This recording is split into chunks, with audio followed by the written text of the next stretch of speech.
Malini charity fund তো সেই করোনার দৃষ্টি অনেক আগেই তোমাদের এই অনাথাশ্রমের উপর দিয়েছিল। তাহলে আমাদের বংশের আরাধ্য দেবতার সোনার মূর্তিকে তুমি চুরি করতে গেলে? প্রমাণ ছাড়া কাউকে চোর বলা যায় না রাধাকান্ত বাবু। আর করুণা, কোন করুণার কথা বলছেন আপনি? মালিনী চ্যারিটি ফান্ড থেকে যে টাকাটা প্রতি মাসে আমাদের অনাথ আশ্রমকে দেওয়ার প্রতিশ্রুতি দেওয়া হয়েছিল, তা 2 মাস দেওয়ার পর বন্ধ করে দেওয়া হয়েছে। এটাকে আপনি করুণা বলেন বুঝি? 2 মাস মানে? মালিনী দেবী তো প্রতি মাসে তোমাদের এই অনাথ আশ্রমের জন্য চেক সই করে দেয়। এবার আপনার মালিনী দেবী কি করে তোমার জানা নেই, কিন্তু যারা কথা দিয়ে কথা রাখে না তাদের মিথ্যাবাদী বলা হয়।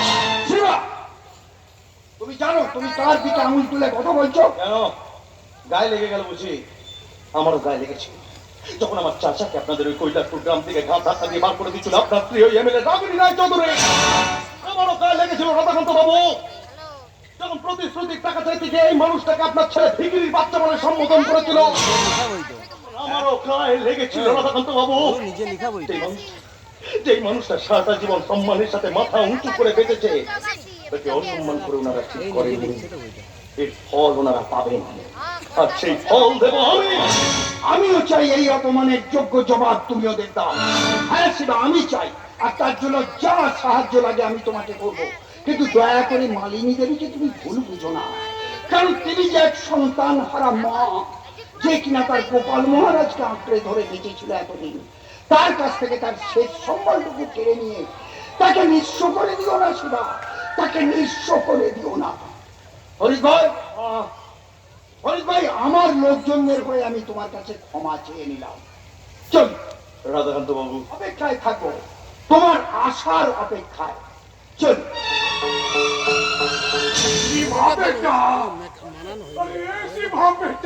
তুই সত্যি করে বল না রে বেটা, ও কালারপুরের দেবতাকে কিন্তু আচ্ছা আচ্ছা, ওই গোপাল মহারাজকে আমি চুরি করেছি। আল্লাহ, এ তুই কি করেছিস রে বেটা? এ যে পাপ।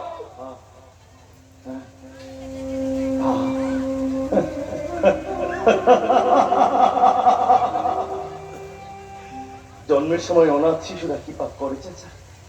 কেন তাহলে জন্মের পর ঈশ্বর তাদের কাছ থেকে তাদের বাবা মাকে কেড়ে নেন? কেন জীবনের প্রত্যেকটা মুহূর্তে তাদের অনাথ বেচম্বা বলে ডাকা হয়? সদ্যজাত শিশুদের কি পাপ থাকতে পারে চাচা? তারা তো নিজেরা চায় না এই পৃথিবীর বুকে আসতে।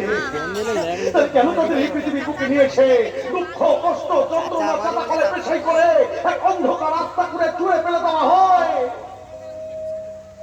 যাদের জীবনটাই একটা মস্ত বড় পাপের কারাগারে বন্দী, তাদের গায়ে আর কি পাপ লাগতে পারে চাচা? বেটা তুই ভুল ভাবছিস রে, আরে বেটা তুই ভুল ভাবছিস। ও না, শিশুরা কখনো পাপী হতে পারে না রে। তারা যে আল্লাহ তাআলার দান আছে রে বেটা, ও তোদের ঈশ্বরের দান আছে। এ দানের কি মানে চাচা? এ দানের কি মানে? যেখানে মায়ের স্নেহ, মায়া, মমতা, ভালোবাসার বাঁধন থাকে না, থাকে না বাবার দেওয়া বিশ্বাস আর আশ্রয় চোর। চাচা, চাচা যার নিজের মায়ের মুখটাই কোনোদিন মনে পড়লো না, সে আরেক মায়ের চোখের জলের মূল্য কিভাবে দেবে চাচা? বেটা মায়ের কষ্ট অনুভব করার জন্য তাকে দেখার প্রয়োজন হয় না রে বেটা। আছে কারণ মা আম্মা এই শব্দগুলো হচ্ছে শুধু আবেগের হয় রে বেটা, অনুভূতির হয় অনুভূতি। কিন্তু একজন মায়ের চোখের জল মোছা থেকে আমি এই 200 জন অনাথ শিশুর চোখে জল দেখতে পারবো না চাচা। ওদের কষ্ট যে আমি সহ্য করতে পারি না চাচা, আমি সহ্য করতে পারি না। মায়ের চোখের পানির অনুভূতি কোনো কিছুর সাথে তুলনা হয় না রে বেটা। দেখবি বেটা, ও যেদিন তুই তোর একজন মাকে খুঁজে পাবি না রে, সেদিন আমার ওই আশ্রমের ফুটফুটে অনাথ বাচ্চাগুলো কেন চাচার কথাটাই তোর আর মনে থাকবে না রে বেটা। কারণ মায়ের ভালোবাসার জোর এতটাই প্রবল হয় রে বেটা, এতটাই প্রবল। তুমি আমার ছেলে থাকতে পারবে চাচা?